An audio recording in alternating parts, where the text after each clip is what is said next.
Բարև ձեզ, առաջին ալիքի եթերում էկոհարթակն է։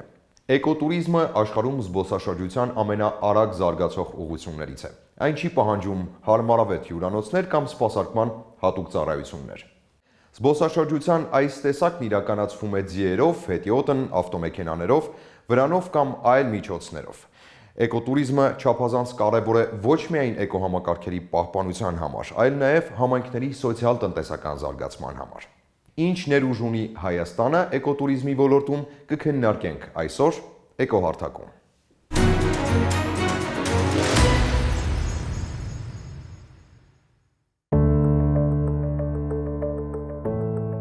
1980-ականների երկրորդ կեսին աշխարհում սկսեց հետաքրքրություն դրսևորվել էկոլոգիական զբոսաշրջության նկատմամբ։ Եվ արդեն 2000-ականներին տուրիզմի այս ուղղությունը զարգացման լուրջ միտումներ արձանագրեց։ Մարդիկ ավելի հաճախ սկսեցին համատեղել իրենց հանգիստն ու ժամանցը բնության ճանաչողության հետ, ուղևորություններ կատարել դեպի անաղարտ բնական միջավայրեր, ուսումնասիրելու կենդանական ու բուսական աշխարհը, ծանոթանալու տեղի բնակչության սովորույթների ու մշակույթի հետ։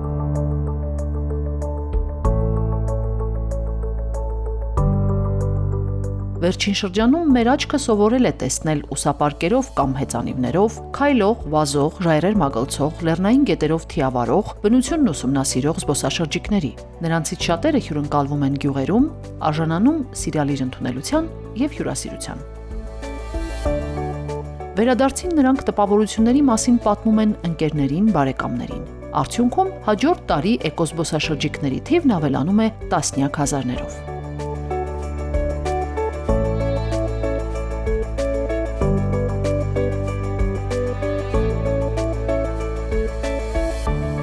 Այս զարգացումը Հայաստանում բավական արագ տեղի ունեցավ։ Դեռ 2010 թվականին պաշտոնական վիճակագրությամբ Հայաստանում ընդամենը մի քանի հազար էկոտուրիստ էր գրանցվել, որոնք այցելել էին պահպանվող տարածքներ։ Իսկ ահա 7 տարի անց այդ տարածքներ այցելողների թիվը կազմել էր ավելի քան կես միլիոն մարդ։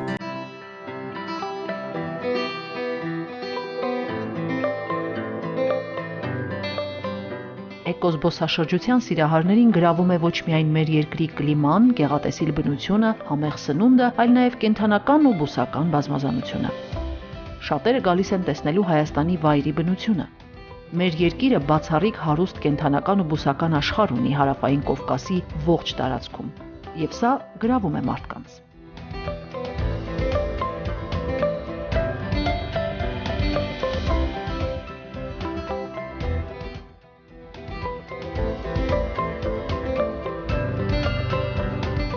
Էկոլոգիական զբոսաշրջության մեջ ներգրավված են արգելոցները, ինչպես նաև առանձին գյուղեր, բայց Հայաստանում դեռ գնահատված չէ էկոտուրիզմի ողջ ներուժը։ Դրան հատկապես նպաստում են բնության հատուկ պահպանվող տարածքներում ստեղծված այցելուների կենտրոնները իրենց ծառայություններով։ Կանխատեսվում է, որ էկոտուրիզմի համար ենթակառուցվածքներ եւ ծառայություններ ներդնելու դեպքում Հայաստանը կարող է մրցունակ դիրք գրավել տարածաշրջանում։ Անհրաժեշտ է էկոտուրիզմի զարգացմանը աջակցող տարբեր ծրագրեր մշակել, պետական քաղաքականության սկզբունքները սահմանել։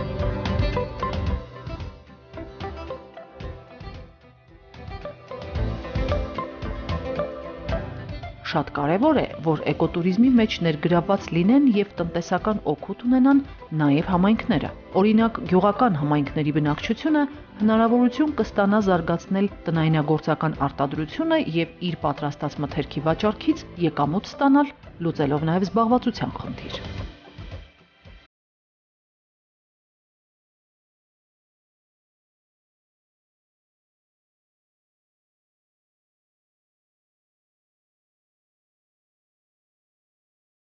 Էկոտուրիզմի միջազգային ընկերակցության տվյալներով մինչև 2020 թվականի վերջ էկոտուրիզմը կկազմի համաշխարհային զբոսաշրջության շուկայի 25%-ը, իսկ եկամուտը կկազմի 470 միլիարդ դոլար։ Հայաստանը եւս շնորհիվ իր կենսառեսուրսների կարող է մասնաբաժին ունենալ այս շուկայում, եթե անաղարտ պահի բնությունը եւ այն գրագետ կառավարի։ Մեծ քաղաքներում ապրող ու աշխատող մարդիկ ավելի հաճախ են փախչում իրենց աղմկոտ բնակավայրերից, վայրի բնության մեջ վերգտնելու ներդաշնակությունը։ Նրանք դառնում են նաև բնության պահապաններ, նպաստելով էկոտուրիզմի գլխավոր նպատակի իրագործմանը։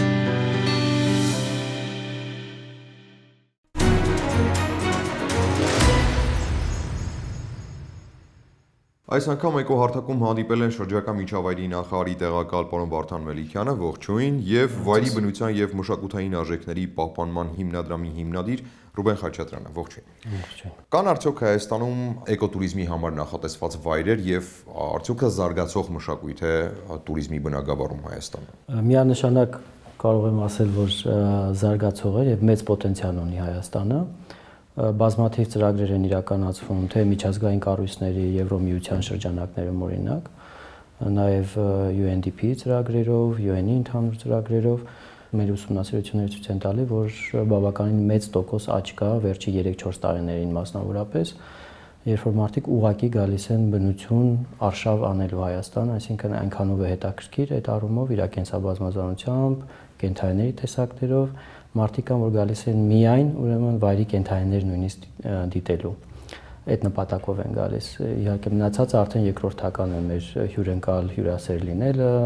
շատ համեղ կերակուրները, որոնք նաև էկոտուրիզմի մի բաղադրիչ կարող են լինել, հա, այսինքն որպես agricultural tourism։ Բայց այստեղ կա մի խնդիր, թե ինչ կանոն ենք մենք պատրաստ ընդունելու եւ ինչ մոտեցումներ ունենք, բայց որ կա այն պոտենցիալը, որ գնալով պետք է ավելացնել, դա միանշանակ։ Որպես ցուցիչ զարգացման ես կարող եմ նշել մի քանի շաբաթ առաջ ամերիկյան համալսարանում տեղի ունեցած էկոտուրիզմի կոնֆերանսը, որը առաջին անգամ անցկացվեց 2016 թվականին, եթե չեմ սխալվում, սա 4-րդն էր, եւ թե քննարկումների բովանդակությունը եւ որակը, թե մասնակիցների ներկայացուցությունը բոլորովին տարբեր էին, այսինքն շատ ավելի լուրջ էր ամեն ինչ, ավելի առարկայական էր, ես կարծում եմ, եւ միանշանակ արձանագրվեց, որ թե թվականակը մարդկանց ավելացել է, թե ներկայացվածությունը, այսինքն շատ ավելի մեծ թվով երկրներից են հիմա գալիս Հայաստան, իսկ ինչ վերաբերում է որտեղ կարող է զարգանալ զբոսաշրջությունը, էկո զբոսաշրջությունը Հայաստանում, ես կարծում եմ դա ամբողջ տարածքն է, ոչ միայն բնության հատուկ պահպանող տարածքները կամ անտառները, անգամ գյուղատնտեսական հողերը, այնտեղ էլ, ինչպես նշեց պարոն Խաչատրյանը, մարդիկ նաև ագրո զբոսաշրջությունը հետ կարող են համատեղել էկո զբոսաշրջությունը, այնպես որ շատ ներուժը մեծ է եւ անդադ զարգանում է ոլորտը։ Ինչով ենք հրապուրում էկոտուրիստին եւ որքանով է էկոտուրիստին հարմարավետ Հայաստանում։ Իմ կարծիքով Հայաստանը այն կարևորագույն կետերից է, որը կարող է հպարտանալ իր կենսաբազմազանությամբ ոչ միայն կենդանատեսակներով, բայց բույսերի քանակությամբ, բույսեր, որոնք որ առաջին հերթին դեղամիջոց են, բույսեր, որոնք կարող են ապահովել գենետիկ այն ամբողջ բազմազանությունը, որը կարա լինի ապահովագրություն վաղվա սնունդի։ Եվ այդ իմաստով Հայաստանը կարա վաճառի առողջ սնունդ։ Եթե մենք հիմնվենք այդ թեորիային, որ աշխարհին ինչը կարա գրավի Հայաստանի տեսանկյունից, որ վաճառի Հայաստանը, դա առողջ սնունդն է։ Սնունդ, որը կառողջացնի մարդկանց։ Նույն մեր կողքի երկիրը, հա, վերցնենք օրինակ Վրաստանը, մի ժամանակ գնում էին այնտեղ, որովհետև համով էր սնունդը, հա, եւ ամբողջ Ռուսաստանը մինչև այսօր, այսինքն մնացել է դեռ սովետական շրջանից, որ շատ համեղ սնունդ լինի եւ շատ համեղ գինի։ Այնինչ այսօր Հայաստանը շատ ավելի առաջ է իր գինեգործությամբ, տեսակներով, բայց այդ առողջ սնունդի պարագան պետք է շատ հետևողական լինի եւ դա լինի ընդհանուր երկրի քաղաքականությունը։ Եթե չեղավ այդ քաղաքականությունը բոլոր հարթություններում, սկսած օրենքի, իշխանական, նաև հասարակական ու նաև միջազգային կառույցները նաև օժանդակեն, որպեսզի հասնենք այն մակարդակի, որ ճիշտ ձևով վաճառենք այդ ուրեմն մեր գանձը, որը ունենք եւ չեն գնահատում։ Բարի, ես վստահ եմ, որ գաստրոտուրիզմը էկոտուրիզմի մաս կարող է կազմել, բայց այս պարագայում ինձ համար չափազանց կարևոր է մեր հեռուստադիտողին հասցնել մի շատ կարևոր ուղերձ, որ էկոտուրիզմը կարող է տնտեսապես օգտակար լինել նաև մեր բնակիչների համար։ Ինչ աշխատանքներ են տարվում մեր բնակիչներին իրազեկելու եւ նրանց էկոտուրիզմի մեջ ներգրավվելու համար։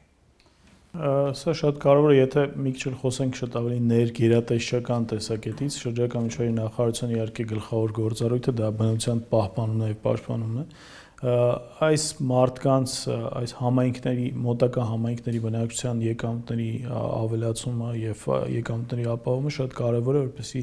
նվազեցվեն ճնշումները բնության վրա, հատկապես հատուկ պահպանող տարածքների մասով։ Այս առումով ծրագրերել են իրականացվում, այդ թվում նախարարության կողմից բոլորին վերջերս մեկնարկեց մի ծրագիր, որը կիրականացվի Խոսրովի, Անտառի եւ Դիլիջան ազգային պարկի մերձակա համայնքներում, որտեղ դրամաշնորհներ կտրվեն եւ միգուցե համաֆինանսավորման միջոցով տեղացիները հնարավորություն կունենան նոր բիզնեսներ հիմնել, հիմնականում կապված իհարկե գյուղատնտեսության հետ, այսինքն պետական մակարդակով իրականացվում են գնալով ավելի մեծ ծրագրեր, բայց իհարկե ես կարծում եմ, որ զբոսաշրջության մեջ ներգրաված մասնավոր ընկերությունները եւս գիտակցում են, որ եթե նախկինում զբոսաշրջիկները ճամփորդելով տարբեր երկրներ ակնկալում էին ստանալ որոշակի ստանդարտ ծառայություններ, ստանդարտ տեսքի կացարաններում բնակվել, ստանդարտ սնունդ ստանալ, հիմա ավելի շատ հետաքրքրություն կա տեսնել իրական կյանքը։ Այսինքն գնալ համայնք ապրել կամ որևէ երկիր ապրել այն կյանքով, որով ապրում են տեղացիները։ Այսինքն անխուսափելիորեն գործարարները պետք է սկսեն համագործակցել տեղացիների հետ, որովհետև արհեստականորեն կազմակերպել կյանքը, որը կա օրինակ Ուրցաձորում կամ Դիլիջանում կամ, չգիտեմ, Մեղրիում, հնարավոր չէ, պետք է հենց տեղացիներն են, որ լավագույն ձևով դա կանեն։ Ես կարծում եմ, որ բնական հունով մենք հենց այդ ուղղությամբ կգնանք, այս մարդիկ էլ կունենան ավելի շատ եկամուտներ։ Ես շարունակելով ուղղակի ասեմ, որ ժամանակին դեռ սովետական միությունում կար այն պատկերացումը պահպանվող տարածքների մասին, որ դա կտրված, կղզիացած մի տարածք է, որտեղ միայն ուրեմն մասնագետները եւ գիտնականները իրավունք ունեն մուտք գործելու, եւ դա մի հատված է, որը որ չի պատկանում կողքի բնակիչներին եւ իրենց մուտքն է արգելված եւ այլն եւ այլն։ Այսօր աշխարհում մոդելը փոխվել է, այսօր տարածքները համարվում են համայնքային տարածքներ, նույնիսկ վարչական իրանց տարածքներով, բայց եւ կան նաեւ տարբեր մոդելներ պահպանության, որում անպայման ընդգրկված է կողքի համայնքները եւ կողքի համայնքների բնակիչներն են, որոնք որ կայուն կարող են դարձնել պահպանությունը իրենց ներգրավվածությամբ հանդերձ։ Եվ սա է պատճառը, որ էկոտուրիզմը շատ կարևոր բաղադրիչ է հանդիսանում այդ համայնքի բնակիչներին ներգրավելու պահպանության գործում։ Իրենք ավելի ակտիվ են դառնում, երբ որ շահ ունեն եւ հասկանում են, որ պահպանելով այդ ծառը, այդ թուփը, այդ կենդանուն, իրենք նաեւ հնարավորություն ունեն ավելի լավ ապրելու, ավելի շատ գումար աշխատելու, քան թե ուղղակի գնան որսի կամ ծառը կտրելու, գիհին կտրելու որպես տոնածառ, այսինքն, ձմեռվա այդ նոր տարվա առիթով։ Պարոն Մելիքյան, էկոտուրիզմի զարգացումը մեր երկրի համար անկասկած մեծ եւ կարեւոր նշանակություն ունի, բայց ինչպես է պետք կազմակերպել էկոտուրիզմը մեր կենսաբազմազանությունը չվնասելու համար։ Էկոտուրիզմը նշանակում է պատասխանատու տուրիզմ, այսինքն մարդիկ, որոնք գալիս են, որոշակի բաներ գիտեն առնվազն բնության մասին, այսինքն գալիս են, որովհետեւ գնահատում են բնությունը, եւ սա ենթադրում է պատասխանատվություն բնության նկատմամբ, ենթադրվում է, որ մենք չենք ավելի շատ տուրիստ չենք բերում, քան տվյալ էկոհամակարգը կարող է ընդունել, կամ ավելի շատ սնունդ, ավելի շատ ծառայություններ չենք մտահոգում, քան հնարավոր է։ Այս տեսակետը շատ կարևոր է, որ մենք հասկանանք, որ ունենք սահմանափակումներ։ Մենք չպետք է մտածենք զբոսաշրջիկների թվի մասին, մենք պետք է մտածենք որակյալ ծառայությունների մասին եւ որոշ դեպքերում նաեւ շատ սահմանափակ արհեստականորեն էլ նաեւ սահմանափակելով զբոսաշրջիկների մուտքը, մասնավորապես եթե խոսում ենք Խոսրովի Անտառի մասին, որը բացառիկ էկոհամակարգ է ոչ միայն տարածաշրջանի համար, այլ առհասարակ ունի որոշակի գրավչություն, որը կարող է բերել այստեղ շատ թանկ եւ էքսկլյուզիվ տուրիզմի զարգացմանը, մենք պետք է օգտվենք դրանից։ Միևնույն ժամանակ կրկին խոսելով Խոսրովի մասին, այն պետք է առաջերտին լինի գիտական այցելությունների վայր, այսինքն հաշվի առնելով այնտեղ առկա կենսաբազմազանությունը, մենք պետք է խրախուսենք նաև գիտնականների մուտքը, որպեսզի ուսումնասիրություն ունեն, որը նույնպես կարող է լինել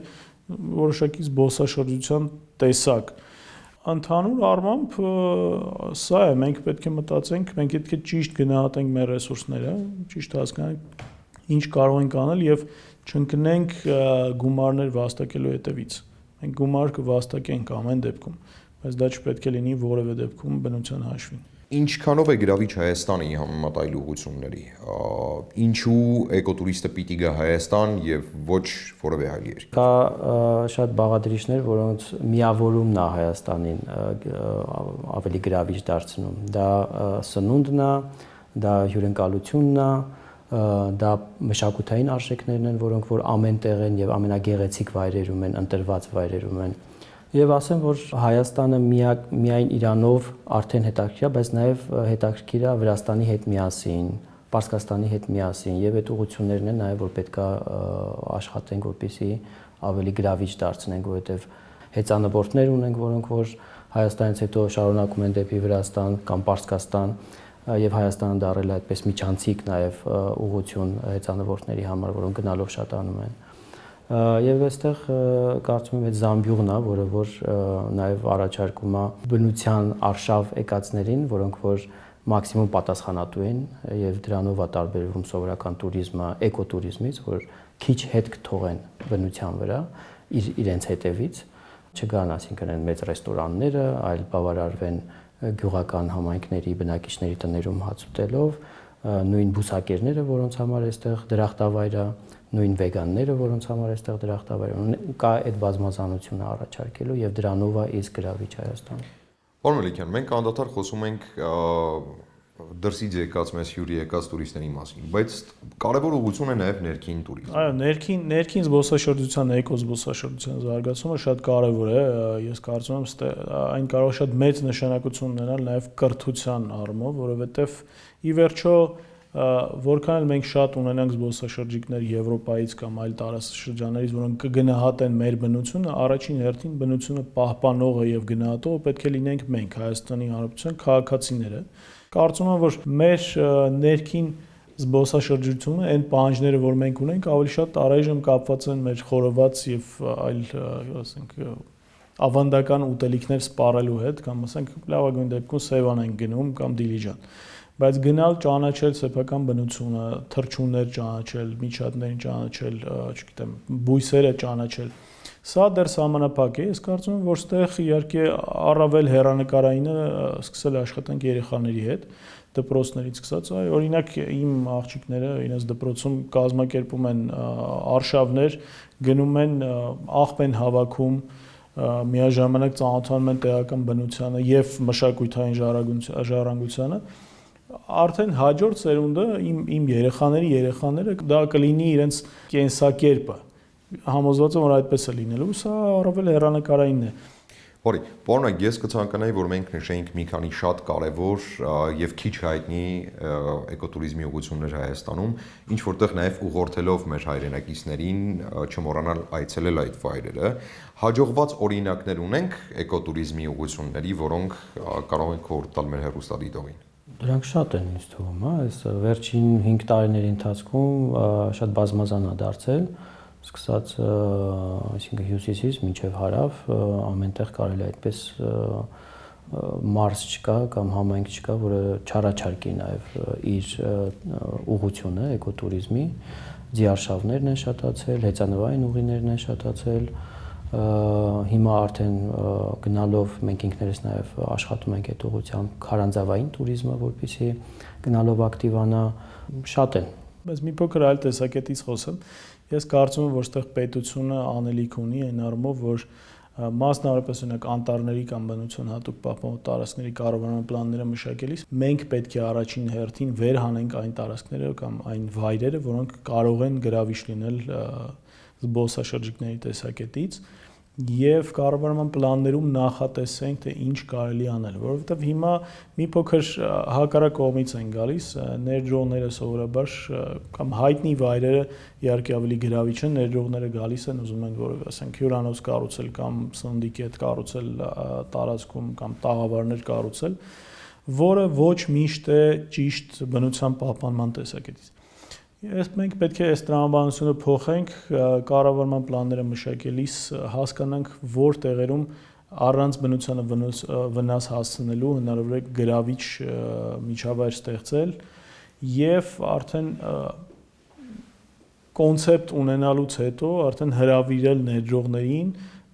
պետության կողմից առաջադրված մինիմալ պահանջներով սկսել բիզնեսները։ Սա շատ կարևոր է եւ սա ավելի երկարաժամկետ ծրագիր կլինի, մենք ավելի լավ կհասկանանք ինչն է աշխատելու, ինչը ոչ։ Մասնավորը շատ կարևոր է, մասնավորն է, որ կապահովի շահավետությունը, ես չեմ կարծում, որ պետությունը պետք է զբաղվի ձեռներեցությամբ, բայց պետությունը պետք է ստեղծի պայմաններ, պետք է առաջադրի պայմանները եւ առաջադրի այն մինիմալ պահանջները, որոնք թույլ են տալու պահպանելով բնությունը եւ կենսաբազմազանությունը միևնույն ժամանակ եկամուտ ապահովել թե համայնքների համար, թե տարածքների համար, թե մասնավոր ներդրողների համար։ Ես շարունակելով պարոն Մելիքյանի ուրեմն միտքը, ասեմ, որ իրականում, եթե ուզում ենք փոփոխություն տեսնենք առաջիկա 5-10 տարիներում, իհարկե պետք է աշխատանքը սկսել երեխաներից։ Որևիցե երկրում, եթե փոփոխություն անհրաժեշտ, պետք է սկսել երեխաներից, եւ այդ փոփոխությունը իրականում ներքին գիտակցական խնդիր է, եւ այդ գիտակցական խնդիրը շատ հեշտ է երեխաների միջոցով նաեւ ուղերձներ հղել մեծերին, որովհետեւ մեծերը շատ դժվար են փոխվում։ Իրենք շատ կարծրատիպեր ունեն, որոնք որ չեն փոխվում։ Այո, շատ դժվար եթե փոխվեն նույնիսկ։ Պարոն Մելիքյան, պետությունը իր հոգացության տակ է առել Հայաստանի ողջ կենսաբազմազանությունը։ Ես մի թիվ նշեմ միայն, օրինակ Կովկասյան ընձառյուծի որսը տուգանվում է 100-ից 500 միլիոն դրամով, իսկ սա ահռելի գումար է։ Ինչ ուղերձ կուղղեք մարդկանց, ովքեր ամենաբարի նպատակները չունեն մեր կենսաբազմազանության նկատմամբ եւ այն մարդկանց, ովքեր իրապես կուզենային ծանոթանալ մեր երկրի կենսաբազմազանությանը։ Ես ուղղակի մի թիվ եմ ուզում ներկայացնել, որը ժամանակին ինձ վրա շատ մեծ տպավորություն է թողել բոլոր քաղաքացիների համար, թե Հայաստանի, թե Հայաստան այցելող տարբեր երկրների քաղաքացիների համար 29000 քառակուսի կիլոմետրի վրա նախկին սովետական միության մակերեսը 22 միլիոն քառակուսի կիլոմետր էր եւ սովետական միությունում կային 700 տեսակի թռչուններ։ Հայաստանը, որի տարածքը ընդամենը 29000 քառակուսի կիլոմետր է, այսինքն 0.0 քանի տոկոսն է կազմում սովետական միությունը, մենք այսօր արդեն ունենք վերջին տվյալները, ունենք 375 տեսակի թռչուններ։ Սա հսկայական հարստություն է, որը անգնահատելի է, որը մենք չենք ստեղծել, բայց մենք պետք է պահպանենք, այսինքն պետք է շատ ուշադիր լինենք, պետք է մեծ սիրով վերաբերվենք մեր բնության նկատմամբ, եւ սա միայն էմոցիոնալ ուղերձ չէ, այսինքն այս ամեն ինչը կարելի է նաեւ վերածել եկամուտի, խելամիտ վարվելու դեպքում։ Ես կարծում եմ, որ մենք լավ ուղղությամբ ենք շարժվում այս առումով, էկոտուրիզմը ճիշտ է զարգանում Հայաստանում, պետք է այստեղ հնարավորին տարածենք, լուսաբանենք մարդկանց եւ իհարկե կրկին երեխաներին պետք է իրազեկենք, երեխաները պետք է ապագան լավ ձեռքերում թողնենք, նրանք մեզնից լավ հասկանան, թե սա ինչ հարստություն է եւ ավելի լավ վերաբերվեն բնությանը։ Շնորհակալ եմ պարոնայք բովանդակային քննարկման համար, ես հիշեցնեմ, որ մեր տաղավարում էին շրջակա միջավայրի նախարարի տեղակալ Վարդան Մելիքյանը, շնորհակալություն պարոն Մելիքյան, եւ Վայրի բնության եւ մշակութային արժեքների պահպանման հիմնադրամի հիմնադիր Ռուբեն Խաչատրյանը։ Մենք կհանդիպենք հաջորդ շաբաթ Էկոհարթակում։